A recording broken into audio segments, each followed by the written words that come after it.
education at Amherst College. And our exchange with Flame is brand new. We have yet to send a student, but I've been working with Jennifer, I mean, oh my goodness, for many years now.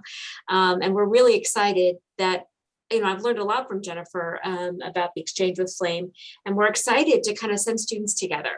And so we have some unique features about this program and for our students that we're going to share with you today.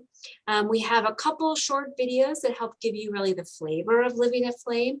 And then we also have a Flame student who's currently on exchange at Wellesley College, who can talk a little bit about her experience at Flame. So, Jennifer? Hi, yes, thanks, Jana. I'm Jennifer Thomas Stark, and I'm the Director of International Study at Wellesley College.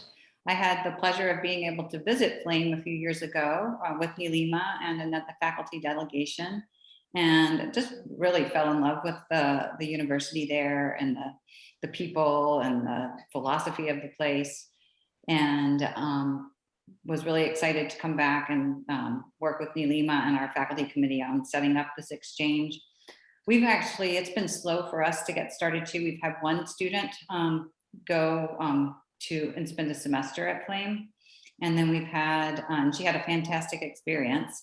But then we've hosted, I think I think he might be our sixth student, Mahika, on campus for a semester.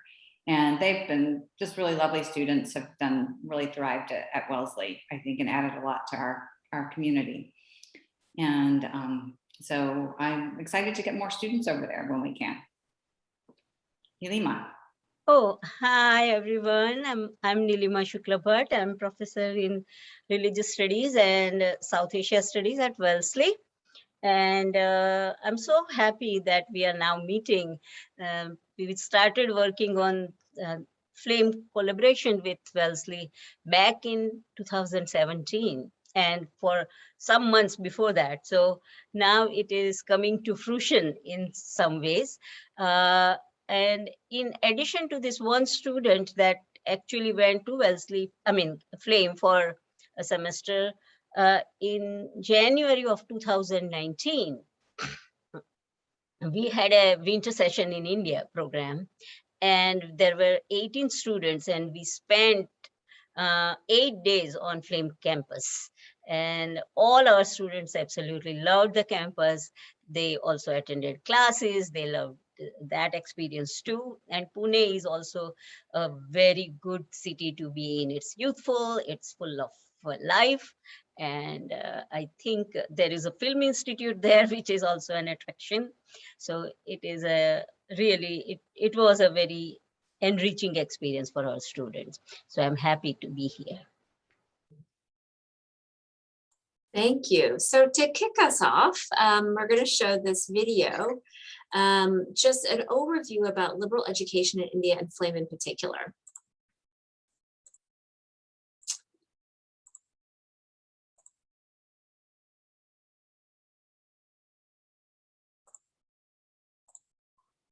It's a fascinating question.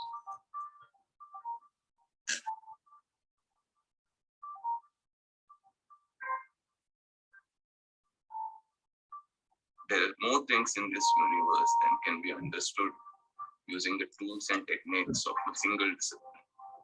Things are truly interdisciplinary.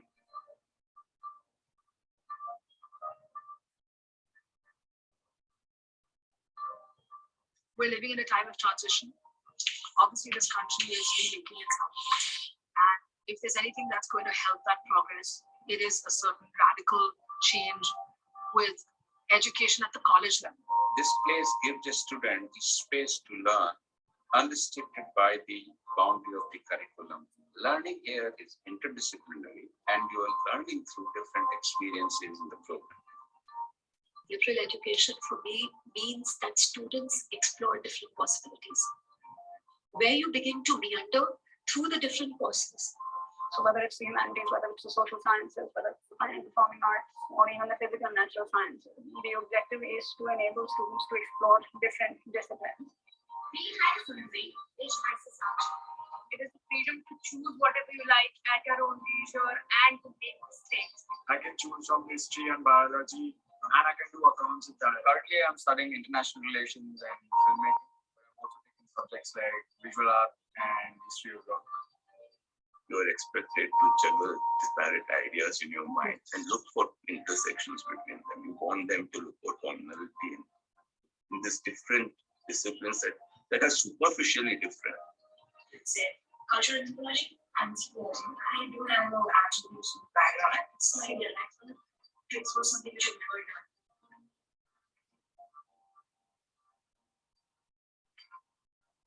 The only way to do it is through offering people choices and asking them to sort of combine in some sense the interests and letting them do it independently. So I think what they learn is that one issue is not as simple as it looks. They have multiple interpretations and multiple perspectives. That is what we really call critical thinking. It's not so much about solving problems. It's more about understanding what does a problem represent. What is a certain concept? Why are we doing it at all?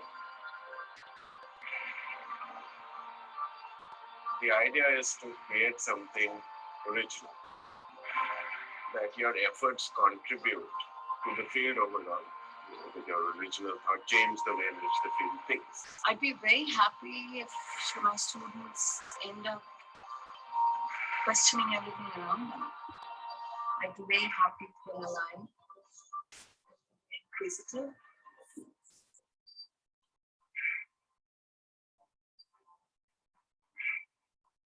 Curiosity with a younger person is much great. So when you start allowing them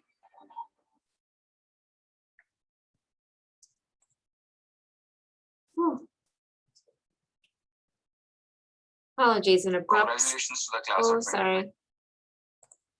Okay. Sorry, I know sometimes playing the video through Zoom isn't always great. I hope it was okay. But I should also note that this is we're a small group here. So if you have questions that pop up, please feel free to just unmute yourself and interrupt so we can answer those questions. So I thought I'd just explain a little bit of the structure of our exchange. Normally for us, for Amherst, it's a fall exchange program, but because of COVID, we've had to delay the start. We're actually accepting applications for spring. And I think we have a student who's interested in spring. Yes. Is that true? Yeah. I think, we'll get a little bit into kind of what the COVID realities are and about kind of entry requirements to India at the moment, about, one of the recommendations that our Amherst Geo office has is, have a really strong backup because it's unclear whether you'll be able to travel to India, but we'll talk a little bit more about that in a minute. But for those students who are interested in fall, Wellesley and Amherst have a very kind of interesting summer option that will precede the fall semester, and that's to do an internship in Pune. Flame has a number of connections to really facilitate an internship program. They do it for their own students, and students from Amherst and Wellesley are able to kind of join in the internship program. You would live at the on campus at the Flame University campus and kind of commute into your internship. And that would just be prior to the start of the fall semester. So you'd have this really rich work experience before starting your semester of academic study. The Flame campus is maybe, I guess, depending on where you want to go in Pune, it's probably 30 to 45 minutes. It's a little bit outside of the city in a new development. There's this beautiful golf course and some beautiful high-rise apartments, but not a lot else in that development. I mean, over time, there will certainly be new buildings that come up, but the Flame campus sits on 60 acres. I mean, Mahika will actually be able to share a little bit more about what that looks like because you have spent, I know you've been online for part of your studies, but you have certainly, do you want to share a little bit about the campus itself and what your experience has been? Oh, well, the campus is beautiful. Like watching that video made me miss it already. And yeah, and now we have a new sports center. Like it's huge, and I haven't gone to use it yet, but hopefully everyone here will be able to. And the campus is sort of like Wellesley, like it's slightly away from the city, but the city is like right there. Like if you need it, there's a shuttle that goes in. So you're like away from like the pollution and stuff, but you have access to everything you need. Great, thank you, thank you. Yeah, so students are living, fully residential on the Flame campus. So you're surrounded by matriculated Flame students and other exchange visitors. So really like rich campus life. And then you have access to the city. There is a regular shuttle bus, there are taxis that you can get. So, you could certainly go into the city with some amount of ease and just kind of take into account the travel time. Are there other things either Jennifer or Nalima that you want to chime in about the campus? Jennifer? Well, I think, I don't know what housing's like on the Amherst campus, but I would say the housing in Flame is nicer than the housing on the Wellesley campus. The buildings are much newer. For those of you who are at Amherst, we have we're not allowed to call it anymore, but until about 6 months ago, we were calling the new dorms, the dorms on the east side of our campus, and they were built in the 1960s, I think, or 70s. So it's a beautiful campus. I love the cafeteria. It's vegan, right? Or That vegetarian? is what, I was Yes, just going to say that it is vegetarian campus. And, So dining hall is vegetarian. but just beautiful places to be. The library is just Gorgeous. stunning. Yeah, that's an important thing because Flame is new. All the buildings are brand new. And it's just really beautiful development. And that is true. I kind of forget, you're right. The campus is vegetarian. There's a little cafe in the library too, vegetarian. For students who are meat eaters, you have to kind of go into town to have that kind of meal, which you certainly can do, but all the meals that are taken at Flame are going to be vegetarian.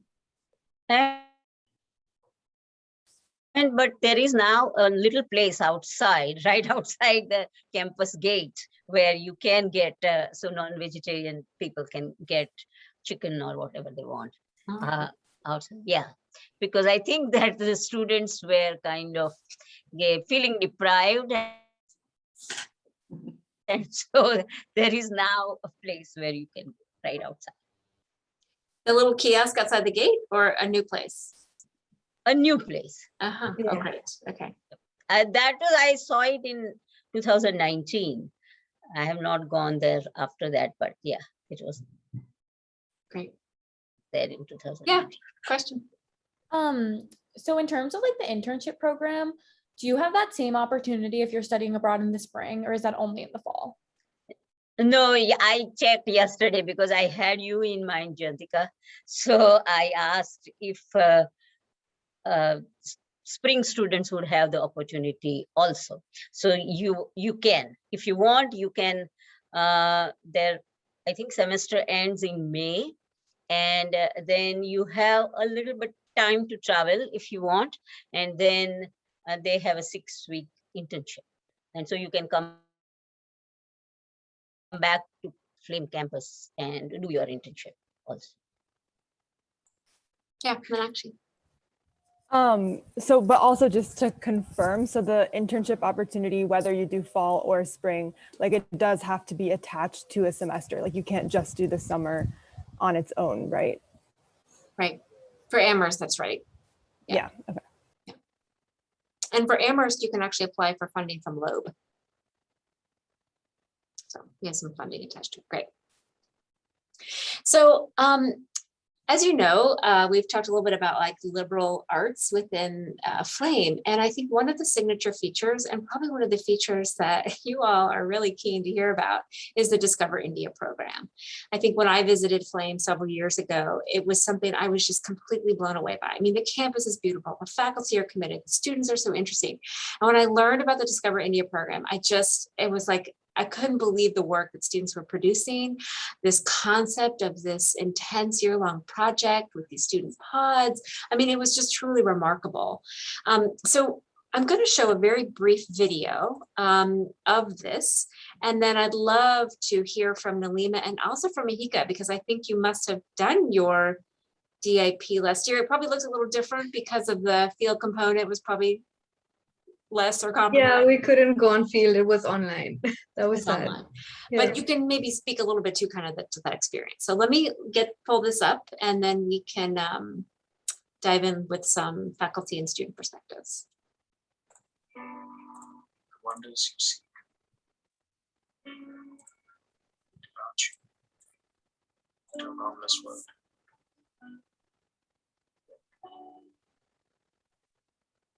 Humans are curious by nature. Curiosity leads to exploration. You want to explore more and more things about yourself, about your environment.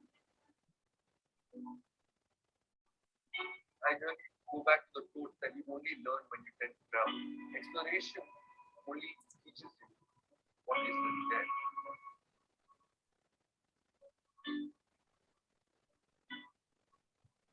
Discover India program is a flagship program of Flame University. It is to provide a platform to the students to explore the real world and connect to academics. The whole idea was to utilize the students with their own heritage, with their own culture. They go on field, collect primary data, come back, analyze the data. Every one of our students is made to go through rigorous classes in critical thinking, research methods, ethics, writing, and it helps students a lot in documenting and improving the activities.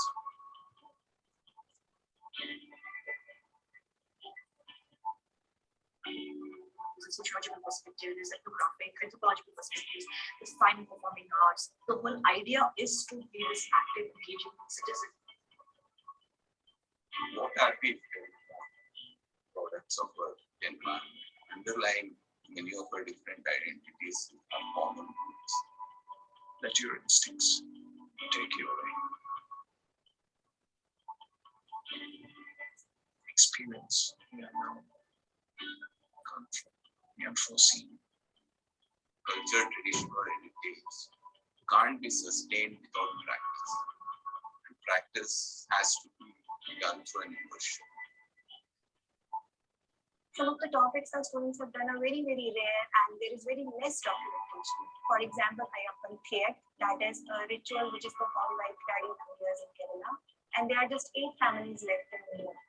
We worked on the Saraswati Veena. So we did the making of the Veena and everybody wanted to see the history of the Veena. So how it came about, so in mythology as well as in our scripture. We have built a great repository of projects where each one of them can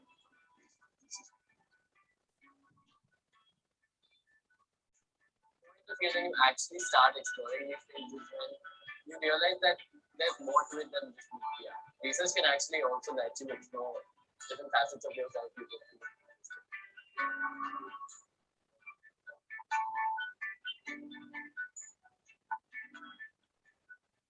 Some experiences of being an ordinary person in your country, learning that there's so much color, there's so much vibrancy to see. It changes you in ways that when you embark on a journey again, you realize how much you learn. You realize how far you've come. daybreak, evil waits, an unceasing adventure. Where you set off to go. Look up.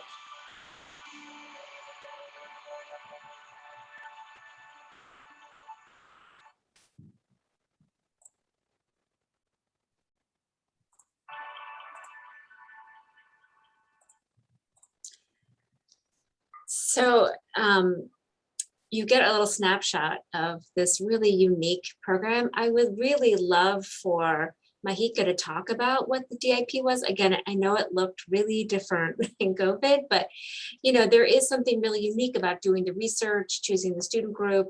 I think it's helpful for students who are thinking about being at Flame to understand like how are the group forms. And that's because in the fall semester, students will have an opportunity to be a part of that process and joining a group that with some shared interests.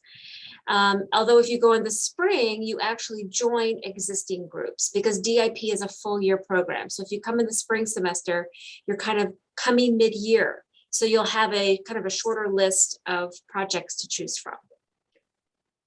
So maybe Mahika, can you jump in? Yeah, thanks. Yeah. So I'm not sure about how the process works over the entire year. For me, actually, because it was online, it was only for one semester. We only worked on it during the spring semester. And we formed our own groups. So I was working with my friends. Unfortunately, I don't know how that would work as exchange students. Maybe you would get assigned or if you need help, I'm there next semester. But yeah, so essentially you can choose your own topic on, you have a faculty advisor who helps you through every step of the process. And they help you decide on a narrow topic. And ideally you would travel there for around 10 days, I think, on a certain budget, and you collect data, come back, write about it, also make a documentary. I didn't get to do all of that. Mine was primarily secondary research, and we wrote a really long paper that was great. But I'm not sure if that system of it being only for one semester will continue. I think that is something that might have to be clarified for the people who are joining on either fall or spring. And but otherwise, it was a great process. You really learn not just about India, but also about like writing a whole thesis. Like that is like a major life skill that you get from it. Yeah, I remember thinking how impressed it was that students had to learn how to do a documentary film, you had to learn how to do a poster session, you had to learn how to present, you had to learn about a paper. I mean, you learn all these other skill sets in addition to the research that you're doing. Yeah, I spent the fall and part of the spring of 2017-18 on Flame campus. So I can tell a little bit about how the process was then. And I think if it is not now cut to one semester program, it will be pretty much similar. So the students form a group based on a common interest. And generally there are about 8 to 10, I would say, in one group. And then there is a faculty advisor.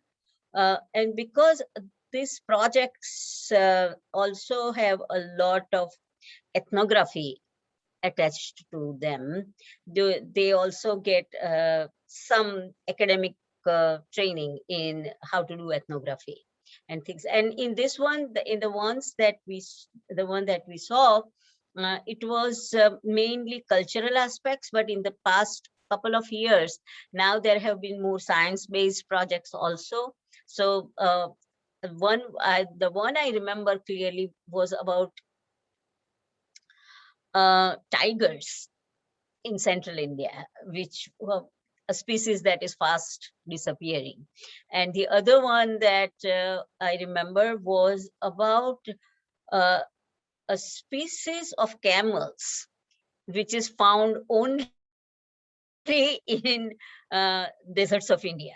And that was, so that is also an endangered species. And so they were, a group went to study them.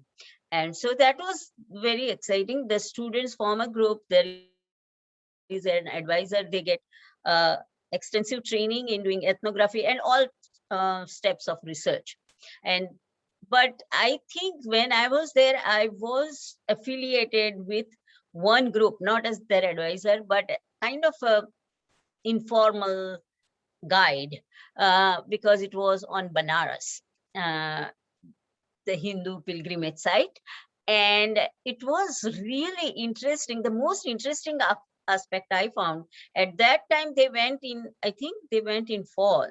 And after they came back, they had to do a presentation. There is a whole fair in spring about every project. And it's a festive atmosphere on the day of DIP celebration. But the most interesting thing for the students was how they had read so much before they went on the trip. But when they arrived there, they discovered something completely new. So that sense of discovery and that sense of adding to the existing research was the most valuable aspect for the group that I was working with. And yeah, and as Nahika was saying, they have a budget set by the college for, I mean, university for them, but then they manage everything. The students manage everything. They make the contacts with whom they will stay. They all the homestays and meals and travel and everything is managed by students.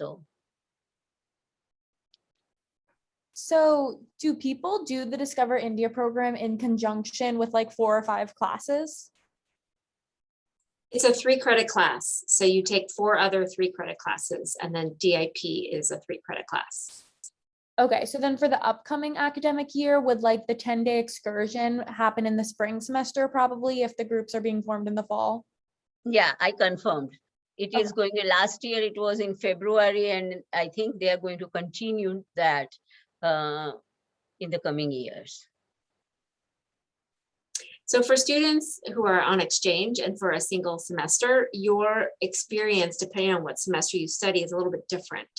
You may not go on field. You may have an opportunity to travel to the area, but you won't necessarily be going with your group. You'd be doing something kind of on your own.